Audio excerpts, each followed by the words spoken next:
Hello and thanks for joining us here at France 24. I'm Annelise Borges. Coming up, a drones special. In today's show, we take you on a trip with unmanned aerial vehicles.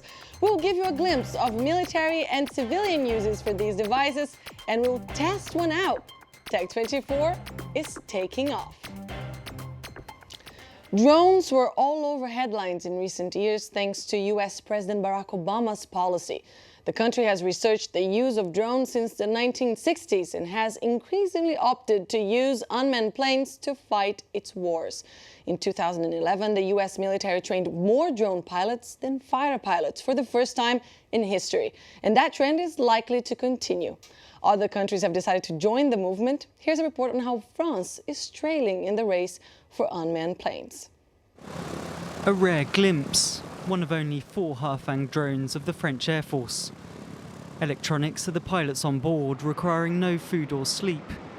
They can fly for 24 hours straight at 500 kilometers an hour, and their eyesight is superior to that of humans, vital for gathering intelligence. Today, all 4 drones are used in military operations in Mali. The French Army's lack of unmanned aerial vehicles is clearly its greatest weakness. We do not have all the means necessary to carry out this kind of operation in full autonomy. During the war that we led in Libya, for example, the United States gave us nearly 80% of the targets that we dealt with. On the other side of the Atlantic, a very different situation. Thousands of drones are in the hands of the US Air Force. These images of a secret drone project in the 1960s show that the United States understood the importance of unmanned aerial vehicles at an early stage.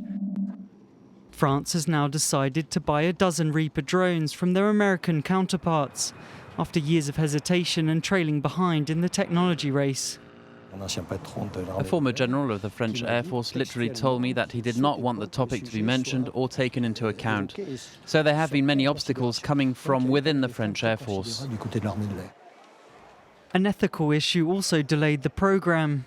Reaper drones can be equipped with missiles, deadly robots operated in Afghanistan and Iraq with devastating effects. These Iraqi rebels, tracked from 15 kilometers above ground, did not see this coming.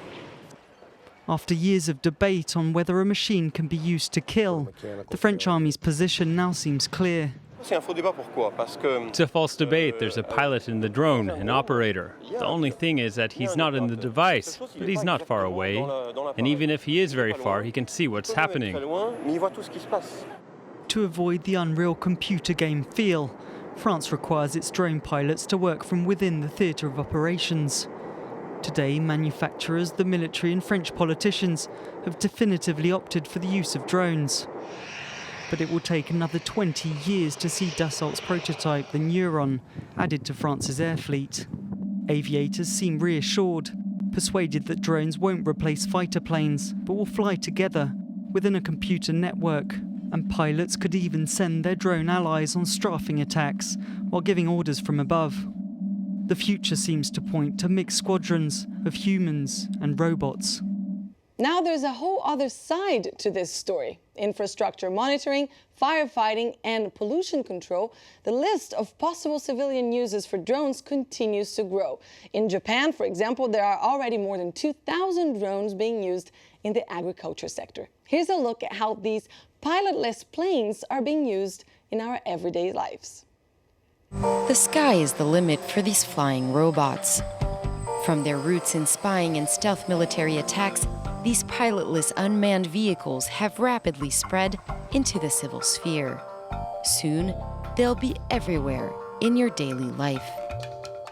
In this fancy district of Cannes in the south of France, drone aerial videos are widely used to sell real estate. Clients are provided with a bird's eye view of some of the large properties for sale. They can also get a good sense of the mansion's layout. This video will prompt clients to either come and visit the mansion or send someone else to do it for them. Gregory and Alexander have worked with these flying bugs for the last 4 years. They say real estate is now only a small part of their business. We work in the cinema and TV industry. We also work for construction sites and solar panel inspections. It's very diversified. This French company in southeast France rents civil drones equipped with infrared sensors. After analyzing the data, they can help their clients avoid future problems in very unlikely sectors like agriculture. We were able to see that the field was contaminated by beetles. Drones can also be used in other fields like the building industry, disaster surveillance, anti-riot operations, and environmental protection. Oil and gas companies hope to use them to detect pipeline faults in the Arctic once airspace opens up for their commercial use. Many other applications are still to be found. In the future, drones will have mechanical arms and will be able to do things instead of being passive. Drones will perhaps be able to move an object from a place to another and do dangerous tasks. Advocates of the new technology say the drone aircraft is 5 to 6 times cheaper than a helicopter. And according to a recent U.S. Senate report, in the next 10 years, the industry is expected to create more than 100,000 new jobs in the United States alone. Critics, however, say that's just a prelude to increased domestic surveillance.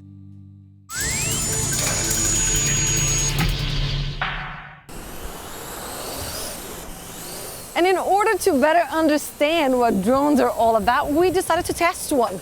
And Marc got the control. What is it like? How does it work?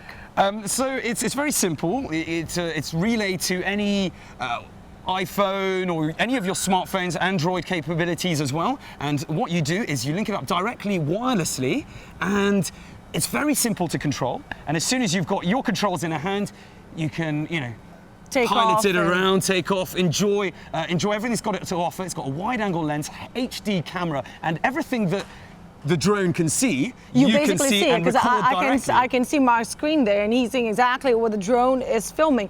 How much do we spend on this fun? How much so for this fun, you pay 349 euros, which is quite a lot, I think, personally, because unfortunately you only get around 18 minutes of autonomy. Now, of course, you can have your 18 minutes and then recharge and everything, but I personally think it's a bit expensive. And who's buying this? I can't tell you exactly what the demographic is for the drone. What I can tell you is that the last iteration of this drone sold 500,000 units. So there is certainly a client base there, and people really are going out and buying this. How did you rate, Marc, our Parrot drone? So in terms of design, we think it's quite nice to look at. It's very easy. So on the eye, we gave that a 7. Unfortunately, the usability now, we had a lot of technical problems. It looks like it's smooth, but beforehand testing, we had some problems. So we're all the way down to a 3 out of 10. And then in terms of value for money, it's kind of even. You do get 18 minutes of fun. We've given it 5 out of 10. All right, thanks for that, Marc, and thank you for watching this special edition on drones. Keep the conversation going on Facebook and on Twitter, and we leave you with images of our drone. Thanks for watching.